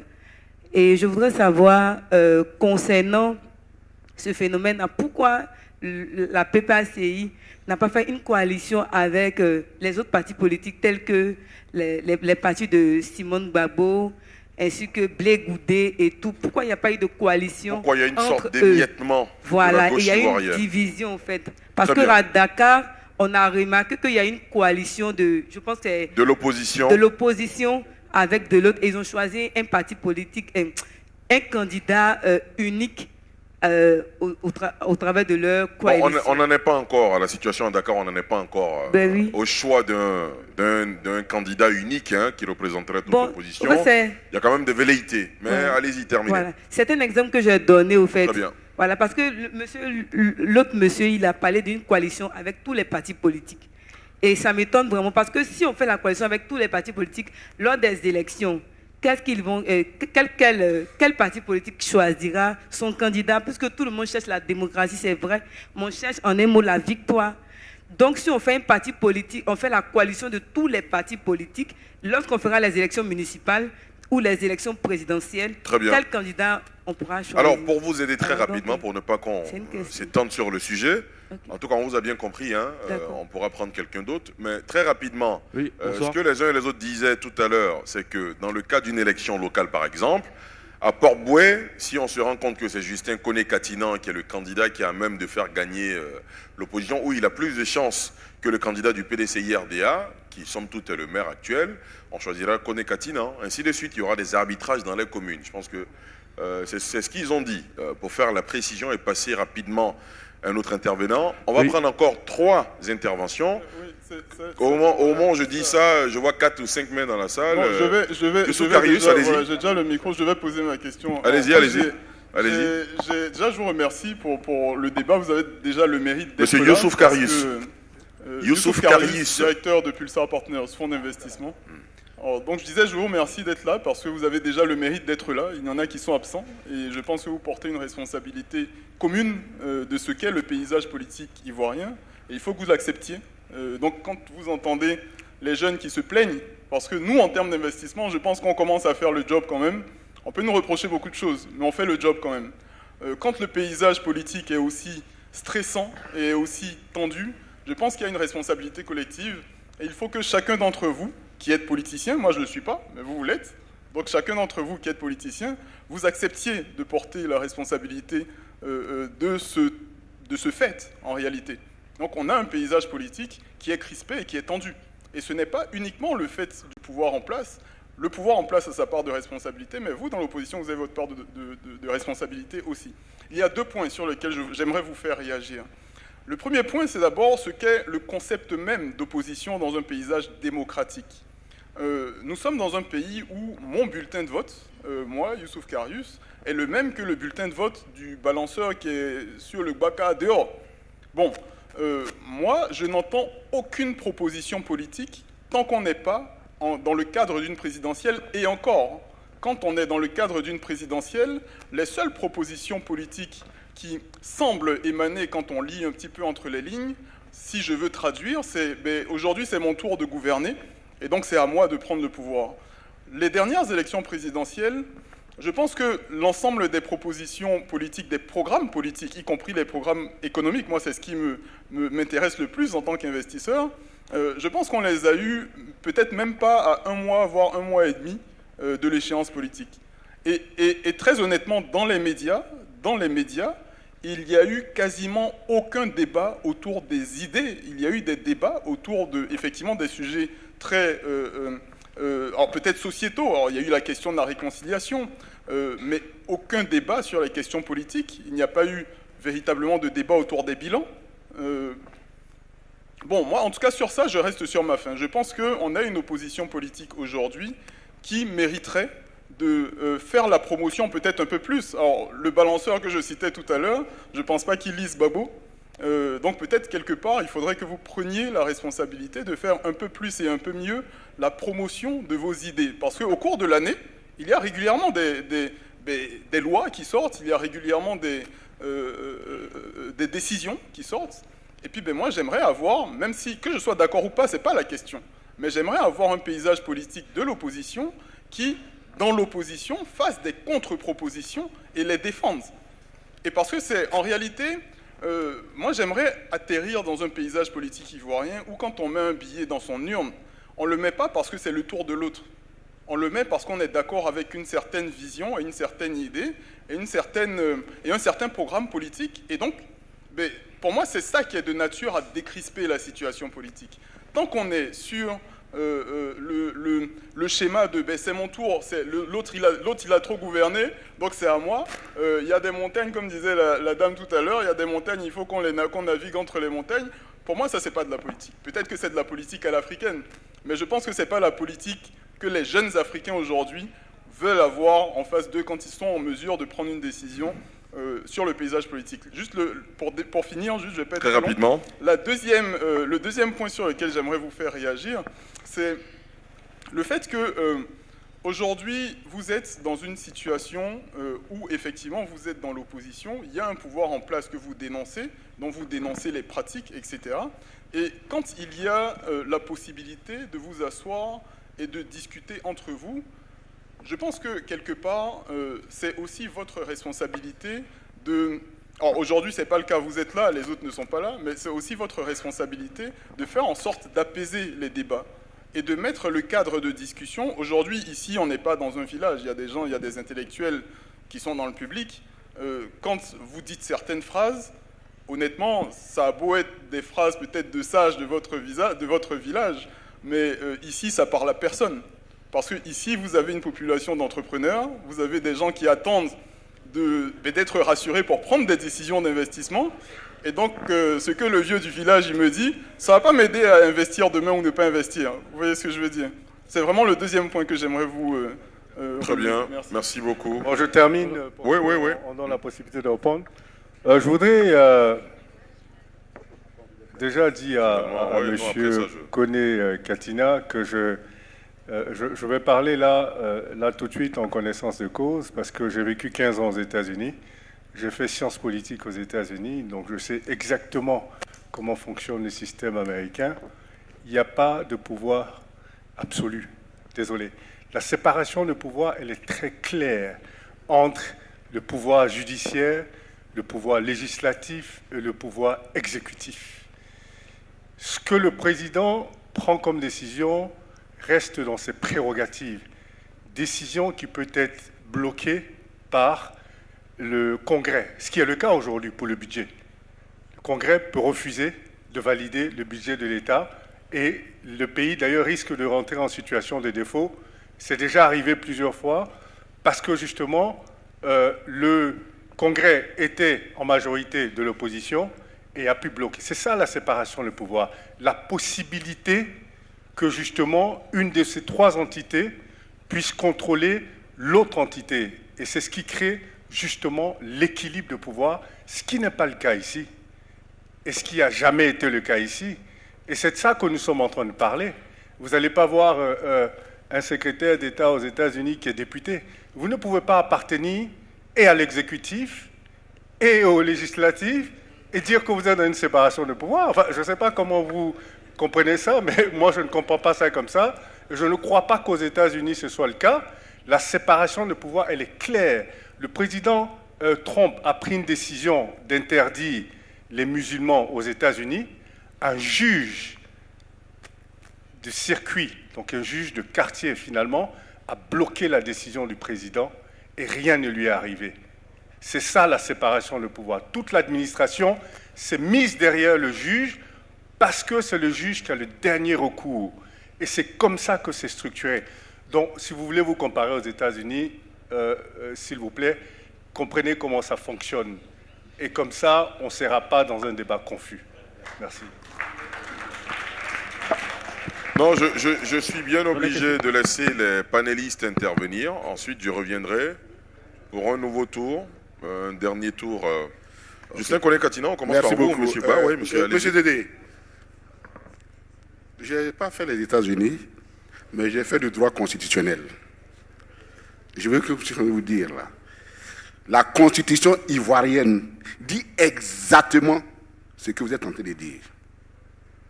Donc, institutionnellement et légalement, la séparation du pouvoir en Côte d'Ivoire. Le juge, c'est le pouvoir exécutif.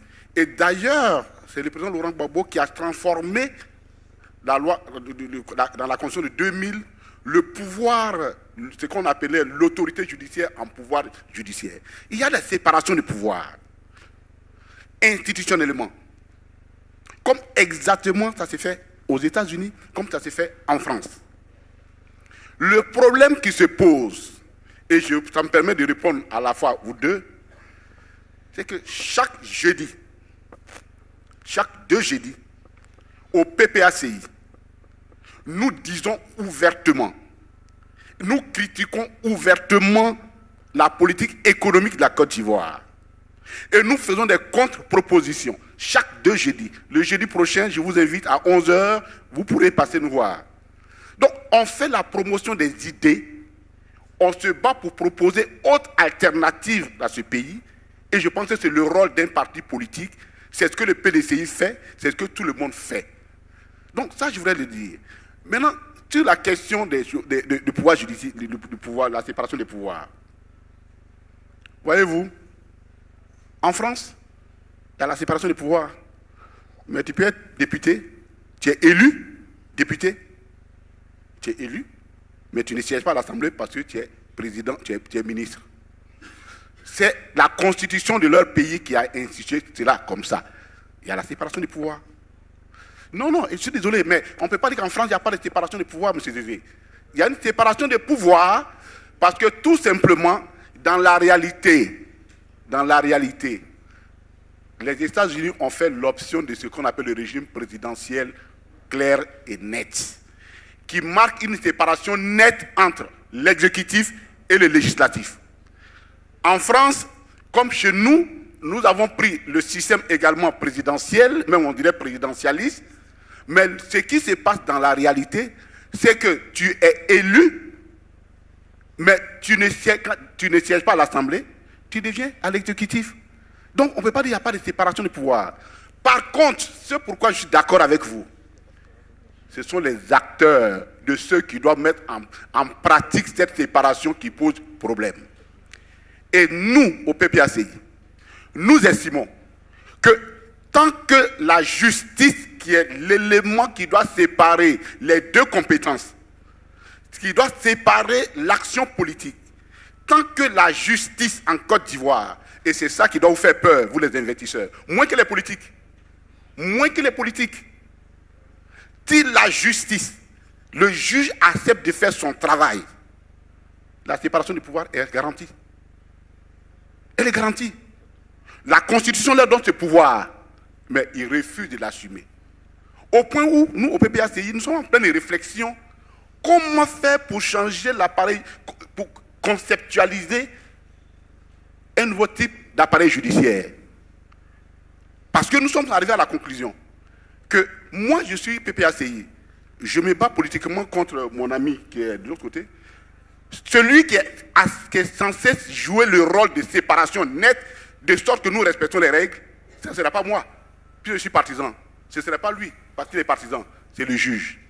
Donc, le problème de la Côte d'Ivoire, ce que je vous dis ici, tous les jeudis, je le dis, tous les jours de notre PPAC, nous le disons, c'est l'appareil judiciaire. C'est lui qui assure la séparation. Trump a pris une décision, ça n'a pas plu, on tape Trump là-dessus, le juge a pris la décision, on respecte. C'est tout. Donc, il y a séparation des pouvoirs institutionnellement, mais dans la réalité, ceux qui doivent appliquer, c'est eux qui refusent d'appliquer. Ça, c'est une décision, on ne peut pas, et ça, je vous dis, un juge qui n'a pas envie de faire son travail, bon, tu as beau faire ce que tu veux, tu ne changeras pas. Donc, voici un peu la réponse que je voulais vous donner. Alors, sur les idées, voyez-vous, tout à l'heure, j'ai fait exprès pour poser la question. Combien de personnes approche ne serait que les partis politiques, ou moins lisent les ouvrages faits par les partis politiques et qui sont dans les librairies. Parce que si nous allons vers vous, on veut vous séduire, donc on vous envoie nos idées. Mais je ne peux pas aller de maison en maison chaque matin pour dire, voici, donc j'écris. Mais si vous ne lisez pas, et nous-mêmes mieux, nous avons créé une formation pour vous communiquer, pour vous parler tous les jeudis. Mais je me suis rendu compte que monsieur, lui, vous ne m'avez jamais suivi. Hein?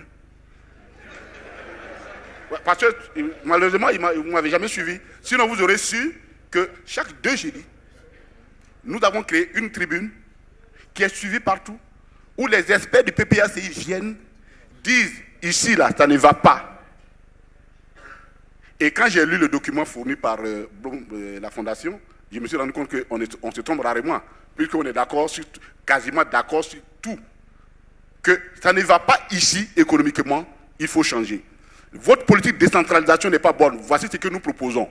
Votre politique agricole n'est pas bonne, voici ce que nous proposons, le PPACI. Donc les idées là, nous les émettons. Et elles sont au public. Mais malheureusement, je n'ai pas accès à la RTI. Voilà le problème. Et lui aussi n'a pas accès à la RTI. Donc on a créé nos propres télévisions. NCI. Bon, il y a accès à NCI, heureusement. Mais nous avons créé notre...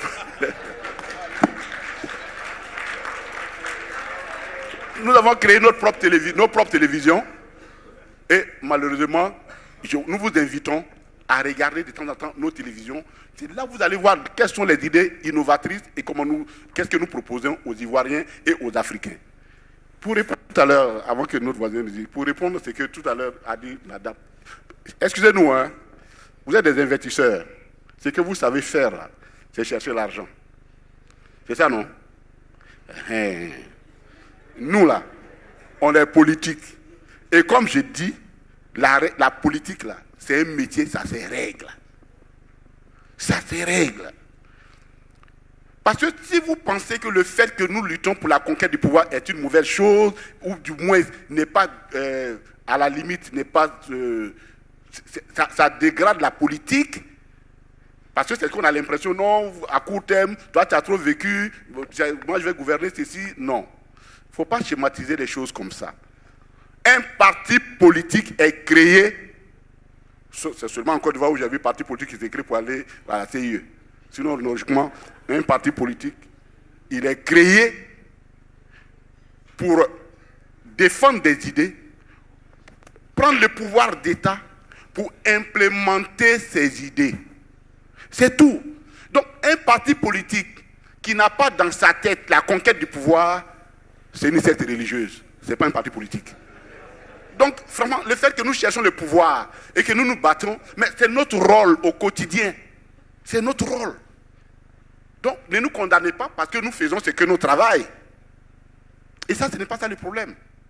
Mais, je le dis, le problème que nous avons, que chacun, nous, en démocratie, les partis politiques aussi, acceptons aussi, effectivement, les valeurs démocratiques. Parce que tout le problème que vous posez là, c'est le respect des règles qui sont écrites. Nous avons en Côte d'Ivoire des très belles lois. Des bonnes lois, hein? Le problème, c'est qui les applique.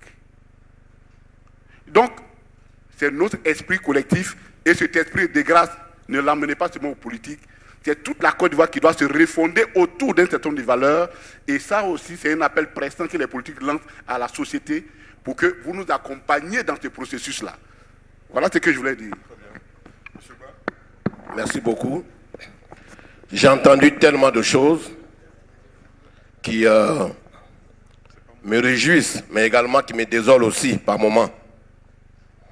Nous avons des jeunes sœurs, des jeunes frères qui sont des hommes d'affaires, qui font du business.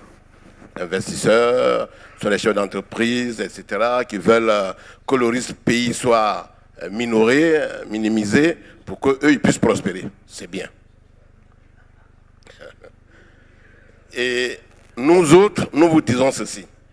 Notre rôle, c'est de vous offrir un plateau dans un pays stable, un pays qui fonctionne bien, où il y a moins de risques de bouleversement de sorte que vous puissiez prospérer. J'en reviendrai tout à l'heure. Mais fondamentalement, la réussite de votre business là, c'est d'abord vous-même. Laissez le risque payer, c'est d'abord vous-même. Et vous êtes là, c'est vous, la politique viendra donner le complément d'objet indirect, mais c'est d'abord vous. Et c'est vous par deux choses. La première chose, c'est le système de management de votre propre organisation. Si vous savez conduire ça, vous allez réussir. Ça suppose quoi? Que vous avez un bon registre de planification de vos activités. Vous avez une bonne organisation dans votre structure. Vous savez gérer vos collaborateurs, les hommes, l'environnement et tout ça. Et vous savez mettre en place un bon système de contrôle et d'évaluation de vos activités. C'est élémentaire. Mais ce n'est pas toujours évident. C'est élémentaire. On peut en rigoler, mais ce n'est pas toujours évident. Puisque nous aussi, on les évalue et on les forme. C'est ce qui est derrière. Deuxièmement, vous-même en tant qu'investisseur, en tant qu'homme d'affaires business, vous devez avoir une personnalité dans votre leadership. Ça compte pour la réussite du business. Votre leadership là, oui, il faut l'organiser. Et je vais répondre à votre question. C'est une approche. C'est une approche. Voilà. Il faut écouter la logique que je développe. Votre leadership est déterminant pour réussir votre business. OK? La première chose, c'est votre charisme. La deuxième chose, c'est votre capacité d'avoir une bonne vision pour votre business. Vous avez dit que vous l'avez dans votre business plan. L'autre élément, c'est votre capacité à transformer l'environnement, mais surtout, comme le dit, lisez Edgar Schein. Voilà, lisez Edgar Schein. Sur votre leadership culturel. Edgar Schein dit qu'on ne peut pas développer une organisation, une entreprise, un business, si on n'a pas un pied dans la culture. On ne peut pas fonctionner comme ça. On ne peut pas dire on est jeune, on allait, on fonctionne. Nous on a l'argent, on fait du business, on fait de l'argent. Mais ça repose sur la culture. Ça repose sur les valeurs régaliennes. Ça repose sur ce que nos sages nous ont légué. On est assis ici là. C'est Houphouët-Boigny qui a fait ce pays. C'est un vieux, c'est un sage. Et c'est à partir des valeurs locales qu'il a développé. Vous savez très bien que les pays les plus avancés, que ce soit les pays de l'espace BRICS ou autres, sont des pays dont la plupart se sont basés d'abord sur leur culture. Lorsqu'on vous parle de culture locale, de fonctionnement, des images, peut-être qu'on est dans deux mondes différents. Lorsqu'on vous a parlé de glisser entre les montagnes sans qu'il y ait une seule montagne, c'est un état d'esprit. Il faut comprendre cet état d'esprit. Mais évidemment, je reste tolérant. Parce qu'on n'a pas sur le même paradigme. Dernière chose. J'ai dit que pour que le risque pays soit réduit le plus pour vous permettre de fonctionner, chaque parti fonctionne autour d'un idéal politique et dans son projet de société. Au PDCI, je vous ai parlé de toute notre bataille. Depuis les années 50 jusqu'à aujourd'hui, c'est d'implanter une véritable démocratie. Ça veut dire quoi? La gouvernance du peuple par le peuple. Est-ce qu'ici, on écoute le peuple? Est-ce que le peuple est souverain? C'est des questions à se poser. Deuxième chose, le PDC dit il faut établir un état de droit. Ce n'est pas dans un état de droit. On est dans l'ordre du désordre. Mais en ce moment-là, n'importe qui fait n'importe quoi. On ne peut pas avancer. On ne peut pas investir. On ne peut rien faire. C'est pour ça que le PDC lutte. Pour dire aux partis au pouvoir, attention, dans votre gouvernance, il y a des choses que vous faites bien, mais il y a des choses qui ne vont pas. Il faut changer. Tout n'est pas dans les infrastructures. Il y a autre chose que des infrastructures pour construire un pays et pour construire une nation. Le PDC dit également, je veux qu'il y ait un état de sécurité totale dans ce pays. Vous êtes homme d'affaires. Si vous allez à Trècheville, qu'on vous arrache votre portefeuille, votre carte d'affaires, faites quoi? Vous ne reviendrez plus en Côte d'Ivoire pour investir. le PDC lutte pour ça. Et enfin, le PDC lutte pour consolider tout ça dans une paix durable dont le père fondateur, Houphouët-Boigny, est l'apôtre, reconnu dans le monde entier, homme de paix. C'est dans un environnement de paix qu'on peut fonctionner correctement. Or, cette paix-là, est-ce que tout ce qu'on est en train de faire, on construit la confiance? Est-ce que tout ce qu'on est en train de faire contribue à aller à cette paix durable? Je conclue en disant, si vous n'avez pas bien compris, je répète, pour que tout cela se fasse, il faut des conditions. Et ces conditions ne sont pas encore réunies parce que l'animal ressemble à sa tête. Merci.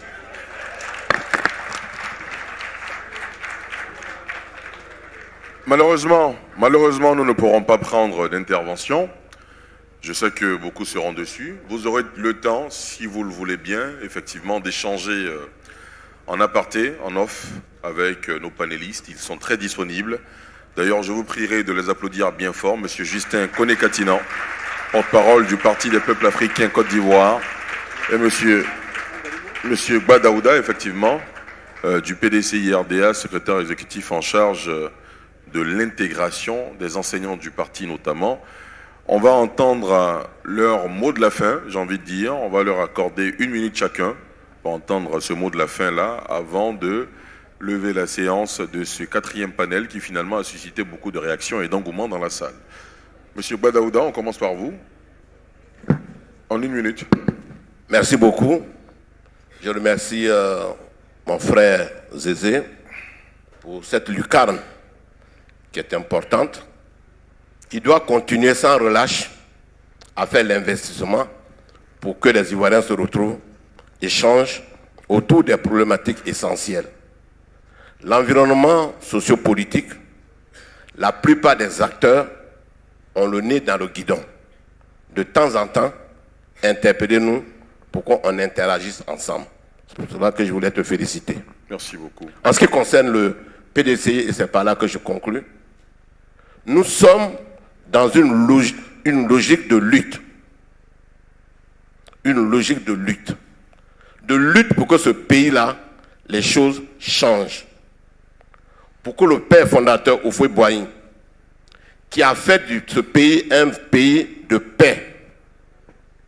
On est assis aujourd'hui à l'hôtel Sofitel Ivoire. Vous savez comment est cet hôtel-là? C'est combien d'années que ça est là? C'est vrai qu'il y a des travaux de réfaction, mais quand tu rentres ici, les fondamentaux sont là. Ça, c'est du PDCI-RDA, ça. Ah oui. C'est pas du biodégradable. 100 ans après, vous retrouverez ça. Pas du biodégradable. Dans cette lutte, donc, le PDCI se dit ceci, en empruntant l'expression à Malcolm X. Nobody can give you freedom. Nobody can give you justice. Nobody can give you equality. Nobody can give you anything. If you are a man, you take it. Merci. Merci beaucoup. Justin Koné-Katinan, votre mot de la fin. Oui, alors, je voudrais à mon tour remercier, féliciter Stanislas Zézé. Zézé. Vraiment merci parce que j'apprécie l'originalité de votre idée. Une agence de notation purement africaine. Et vraiment, j'en suis, je dirais, je pars ici avec cette fierté-là, de savoir qu'il y a des nôtres, et moi j'ai toujours dit, nous avons ces compétences ici, qui sont capables aujourd'hui de nous donner des orientations, de nous évaluer et d'exercer notre attention sur un certain nombre de questions. Bravo pour cette initiative. J'ai personnellement, on vous enverra à titre personnel au notre parti, une lettre de remerciement, mais avec des suggestions, après avoir lu ce document, pour que nous puissions avancer là-dessus. L'autre élément sur lequel je voudrais insister, pour reprendre les propos tenus par M. Ba, les investisseurs, effectivement, ils ont besoin de sécurité. On est d'accord.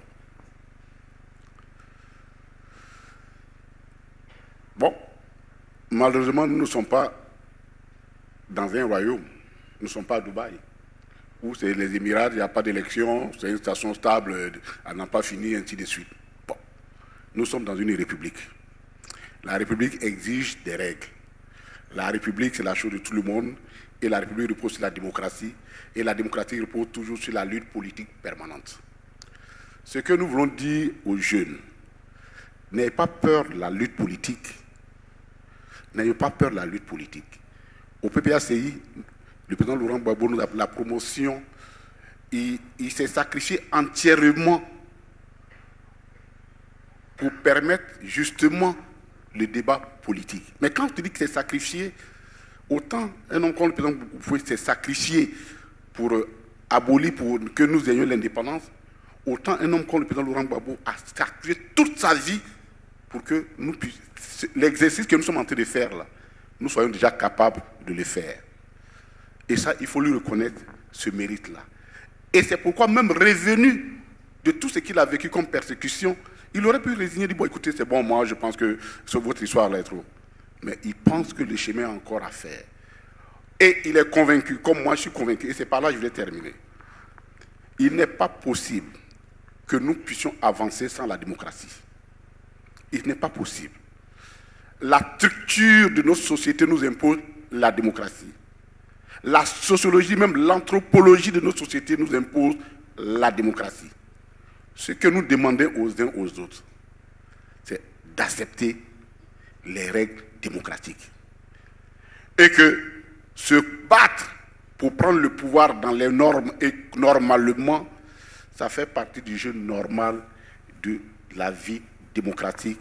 Et donc, il n'y a pas à avoir peur quand les élections approchent. Nous voulons vous rassurer. Et pour cela, le président Laurent Gbagbo a créé, il a mis en place le PPACI, une structure, une fondation, bon, enfin, une ONG, élection apaisée en Côte d'Ivoire depuis 2020. Parce que c'est son ADN, il faut que nous y arrivons d'une façon ou d'une autre. Et c'est quand nous allons y arriver que mes sœurs, mes frères, vous allez pouvoir investir ici sans aucun souci. Sans aucun souci. Parce qu'on aura compris que dans la réalité, la démocratie, ce n'est qu'un simple jeu. Même si l'enjeu est important. Je vous remercie. Merci beaucoup. C'est sur ces mots qu'il me plaira de remercier encore une fois le président directeur général de Bloomfield Investment Corporation et toute son équipe pour cette initiative qui consacre justement des débats en vue de faire avancer notre pays en termes d'idées. Merci à vous, cher René Stanislas Zézé, merci à toute votre équipe. Et je vous prierai de faire un triomphe pour Miss Diallo qui reprend le relais pour la suite des événements. Merci beaucoup. Et à votre permission, avec nos panélistes, nous allons nous retirer pour rejoindre l'assistance. Merci beaucoup.